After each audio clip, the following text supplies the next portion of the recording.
Boa noite, turma. A gente hoje vai falar sobre avicultura. O nosso tema é o melhoramento genético de frangos de corte. Esse é um artigo que a gente pegou para ser base do nosso trabalho. Bom, o nosso grupo é composto pelo Nério Lucas, Érica Rodrigues, Isabela Lima e eu que estou falando, Maria Fernanda Gonçalves.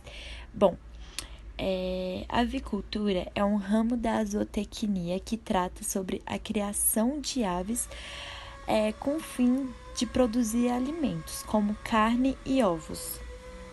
Bom, algumas espécies que a gente trabalha é o frango, o pato, a codorna e o peru, mas hoje a gente vai falar mais especificamente do frango. E como a avicultura é um ramo que está crescendo muito e tem uma exigência muito grande da parte dos consumidores, o melhoramento genético ele está se aprimorando cada dia mais. E a gente vai falar sobre o melhoramento genético. Bom, o melhoramento genético de aves ele tem contribuído muito para a eficiência da avicultura, como eu já tinha falado antes. E inicia com a escolha dos melhores animais para fazer a reprodução, os métodos de cruzamento e a seleção. Fazendo isso, a gente vai ter a obtenção de resultados satisfatórios. Alguns critérios para o melhoramento genético é a seleção. É a estratégia de melhoramento mais praticada. O que é? É o processo onde eu pego certos animais, eu pego um grupo específico de animais para se reproduzir mais do que os outros. Então, esse meu grupo de animais ele vai se reproduzir mais. E a gente escolhe esses animais com um genótipo desejado para produzir uma prole maior. E uma prole também, assim, desejada, com as características que eu escolhi. A gente também tem a formação de linhagens híbridas. A hibridação é usada com frequência na condução dos programas de melhoramento genético. E o que é a formação de linhagens híbridas? É o cruzamento genético entre dois genitores que apresenta divergência genética.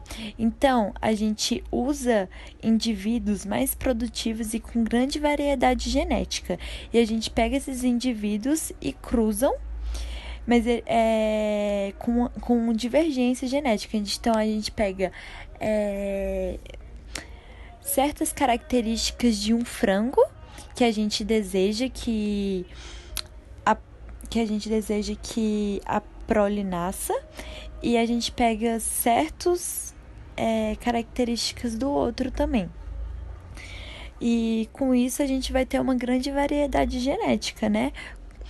E a gente também tem a genética molecular, que é a área que estuda a estrutura e a função dos genes. A genética molecular, ela oferece grandes oportunidades para o melhoramento de aves, principalmente para as características de baixa herdabilidade, como a reprodução. E alguns fatores para a gente ter a obtenção dos resultados satisfatórios são os objetivos e estruturas do programa. Então, a gente tem que visualizar qual é o objetivo que a gente quer para poder a gente ter o melhoramento genético e a gente ter os resultados que a gente deseja. Coleta de dados, importância econômica das características, parâmetros genéticos, tamanho da população, intensidade de seleção, métodos de seleção, progresso genético esperado. Boa noite, professora. Meu nome é Érica. Hoje eu vou falar sobre as principais linhagens de frango de corte. As principais características das aves para corte é a precocidade. Quanto mais precoce o frango emplumar, é melhor. O ganho de peso, em até 8 semanas, que varia de 1.750 gramas a 2.200 gramas, dependendo da época do ano. A eficiência na conversão de alimento, que também pode variar dependendo da estação do ano. O rendimento da carcaça e a resistência são características importantes para as aves de corte. Então, é impossível uma única linhagem ser boa, tanto em carne, na quantidade de carne e na produção de ovos. Se uma linha ela é gerada para ter uma grande produção de ovos, ela logo vai ter uma baixa uma baixa quantidade de carne dentro dela, e vice-versa, assim vice-versa. Se ela for gerada para ter uma grande quantidade de carne, logo ela vai ter uma baixa produção de ovos, tá? As linhas de fêmeas e de machos, elas são desenvolvidas separadamente, justamente pelas fêmeas elas serem responsáveis por colocar os ovos e pela eclodibilidade deles. Então, assim, já desde novinhos, eles já são separados e criados separadamente. Os machos, uma curiosidade sobre os machos é que quase todas as linhas de machos, a linhagem deles é proveniente da Cornish branca ou da Cornish escura. Então, quase todos os machos têm os genes da Cornish clara ou da Cornish escura. Essa é uma característica bem importante.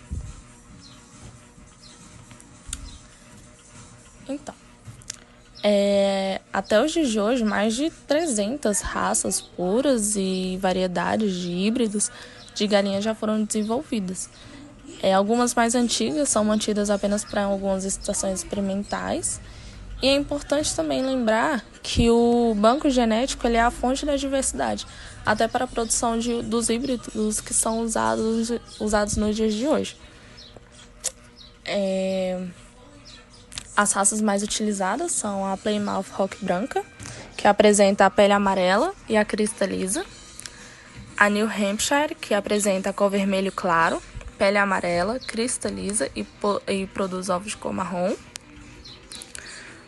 A Cornish branca, que apresenta a crista ervilha, pele amarela e produz ovos de casca marrom. A Sussex, que apresenta pele branca e produz ovos de casca marrom. Essas são as principais raças utilizadas. Os híbridos comerciais de frango de corte importados, os que vêm de fora do Brasil, é o Agros, o Kobe Van Tres, o Ibro, o Isa Vedete, o MPK, o Arbo Acres, o Avian, o Chaver e o Bard.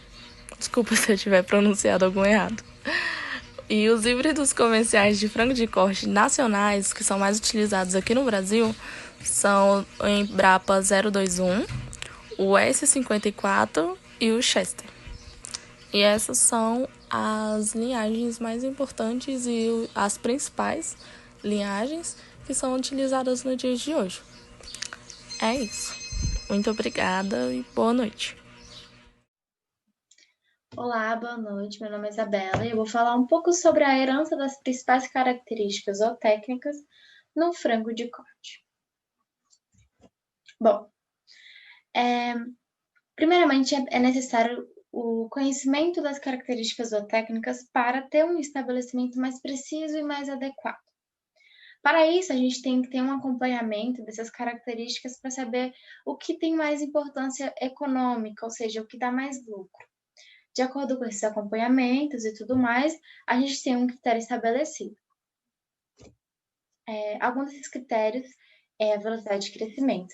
A velocidade de crescimento é o peso vivo e a idade de mercado do animal, ou seja, é a idade e o peso que o animal está ideal para o abate. Uma das principais melhorias que a gente teve na genética foi justamente a redução dessa idade. Em 1930, ela era 105 dias e em 2005 diminuiu para 49. Eu li alguns artigos que ela diminuiu bem menos para 49 e esse é um dos assuntos bem polêmicos, que é um dos assuntos que as pessoas acreditam até hoje, que os animais ficam prontos para abate em tão pouco tempo por conta de hormônios, e na verdade isso não é real, isso não existe, é tudo realmente melhoramento genético. Esse melhoramento genético ele tem uma rentabilidade alta e ele está relacionado com o desempenho reprodutivo. A conversão alimentar. A conversão alimentar ela é diferente da eficiência alimentar. A conversão alimentar ela é o consumo de ração por quilo. E a eficiência alimentar é a eficiência que aquele animal transforma aquele alimento em tecido corporal.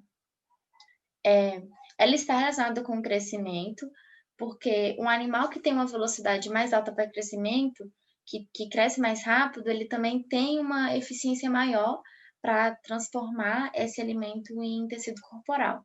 Ela tem uma herdabilidade que varia de baixa a média, que é de 0,25 a 0,50. E agora, a taxa de sobrevivência. Bom, a taxa de sobrevivência tem uma herdabilidade baixa, que varia de 0,01 a 0,05. E por conta dessas novas famílias de animais, de frango, a gente está tendo muito problema com doença metabólica, como, por exemplo, a ascite e síndrome da morte súbita. Em toda a granja, é feito um cálculo de viabilidade, que ele faz o cálculo de quantos animais foram refugados, ou seja, rejeitados, e quantos animais foram mortos, e quantos animais foram para consumo, para ver o que está dando de errado, se está entrando muito dinheiro, está entrando mais dinheiro do que saindo e tudo mais. E esse é um dos pontos mais importantes que as empresas veem. Por quê? Porque tudo é necessário a gente ter um animal resistente a doenças. Hoje a gente não tem nenhum animal que é resistente totalmente a todas as doenças e tudo mais. Mas algumas empresas já fizeram algumas exposições controladas a algumas doenças específicas para observar famílias e linhagens resistentes àquelas doenças. Hoje a gente não tem nenhum animal que ele é resistente totalmente a todas as doenças, mas é comum sim a gente encontrar alguns animais que têm resistência a algumas doenças específicas. E a gente também tem as vacinas, né? E é isso. Boa tarde, meu nome é Nério e eu sou aluno do 5º período de Medicina Veterinária. Hoje eu vou me falar sobre o índice de eficiência produtiva nas granjas de frango. Ele é o principal indicador utilizado para mensurar o desempenho, então como os frangos estão ganhando peso, como eles podem ganhar peso, o que pode ajudar para que eles ganhem peso, para que o consumidor se sinta mais agradado, né? E que o produtor também receba mais por isso. E ele é conhecido como um fator de produção. O índice de eficiência produtiva ele tem uma fórmula, que é o ganho de peso diário em quilos, vezes a variabilidade em porcentagem, vezes 100, dividido pela conversão alimentar. O ganho médio de peso diário, ele tem a fórmula dele, que é o peso final do frango, menos o peso inicial, que é de quando ele nasceu, de quando ele começou a comer, para ser revendido, para ir para abate, dividido pela idade em dias dele. A conversão alimentar, que é o consumo da ração do lote, quanto o lote está comendo, dividido pelo ganho de peso do lote. Então, quanto de peso eles estão ganhando por dia, por semana. E a viabilidade, que ela é 100%, menos a mortalidade em porcentagem, que é quantos frangos estão morrendo por dia ou por semana. O índice de eficiência produtiva, ele também vem para ajudar o produtor a saber se o lote de frango está evoluindo dentro do esperado, se o planejamento está correto, se falta alguma coisa para os frangos produzirem mais, ganharem mais peso, saírem todos para abate, porque isso é o que o consumidor quer, né? Consumidor não, produtor. Ganhar mais, produzir mais e fazer o consumidor feliz, né? Se tem algum complemento para que ele possa fazer e alcançar a taxa de produtividade mais alta que ele possa ter. A conversão alimentar ela é um parâmetro usado pelos zootecnistas para influenciar, né, que é de maior influência, tá? Mesmo por se tratar de uma medida de eficiência mais importante na avicultura moderna. O ganho médio de peso diário, ele nada mais é do que o produto da divisão do peso médio do lote pela sua idade. Você vai juntar o peso de todos, aí fazer uma média, balancear ali quanto mais ou menos está pesando todos, uma média tipo 1,5 kg, e dividir pela idade do lote geral, que é em dias. Assim como a conversão alimentar, ele tem uma grande influência, grandemente influenciado pela idade dos animais. Então, os mais velhos comem menos, os mais novos comem mais, já que o ganho de peso não é linear. O que significa? que nem todos vão ganhar o mesmo peso, nem todos vão ganhar 500 gramas por dia, 1 quilo a cada 2 dias. Sempre vai variar, tem uns que vão ganhar menos, tem uns que vão ganhar mais, e isso é o que o produtor quer que menos aconteça, ele sempre quer que tenha algo linear para que ele possa estar ganhando também, né? A viabilidade, que é a diferença entre as aves alojadas e as retiradas para o abate em percentagem. Aqui agora nas considerações finais, o melhoramento genético na avícola é dinâmico, onde estudos comparativos entre linhagens não representam tendências permanentes, pois o frango de corte evolui continuamente e seguirá ganhando peso. Então a gente sempre tem que evoluir, a gente sempre tem que procurar mais, a gente sempre tem que procurar crescer, o produtor tem que procurar os especialistas, os profissionais, para que ele possa ser ajudado a que seus frangos ganhem mais peso, que ele venda mais frangos, que o seu lote tenha mais ganho e qual a linhagem adequada para ele usar, se ele pode fazer um cruzamento adequado para que tenha mais ganho. E continuarão sendo no futuro, né, extremamente proveitosos, como foram no passado. Então, esses cálculos esqueci o nome agora ali na fórmula, eles sempre podem ser usados, sempre foi usado no passado, sempre vão ser usados no futuro, porque é uma coisa que ajuda o produtor. Investimentos destinados à pesquisa e melhoramento genético de aves para tornar o país independente de material genético externo. Então, o Brasil tem que procurar melhorar, tem que investir, para não precisar de grandes potências mundiais na venda de frango, para que aumente seu produto, aumente o frango, né? A venda de frango, que os frangos tenham mais peso, tenham mais sabor e, consequentemente, maximizar a cadeia produtiva de aves, crescer cada vez mais essa produção, que eles possam sempre estar ganhando mais, os frangos ganhando mais peso, tendo mais consistência. E é isso. Eu agradeço a cada um que está aqui, né? E tenha um bom final de ano.